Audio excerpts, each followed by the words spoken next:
నాకు పెళ్ళై 13 సంవత్సరాలు అవుతుంది. పెళ్ళైన దగ్గర నుంచే నాకు అనుమానంతోని సాధిత్తనే ఉండేవాడండి. ఇంకా సుతిమీదిపోతుంది, మారుతాడని చూసి చూసి ఓపిక చచ్చిపోయి ఇంక నా పిల్లోడిని నేను బతుకుతాను, నాకు నీవు వద్దు అనేసి పోలీస్ స్టేషన్‌లో కంప్లెయింట్ ఇచ్చుకున్నానండి. తణుకు పోలీస్ స్టేషన్‌లోనండి.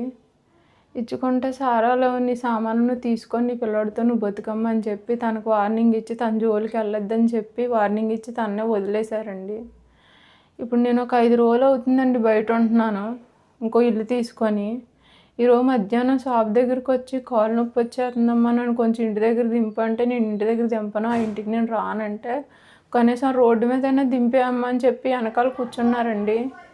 సగం దూరంలోకి వెళ్ళాక వెనకాల నుంచి పీక్ కోసేసారండి. కోసేసి నా బండి పట్టుకొని వెళ్ళిపోయారండి.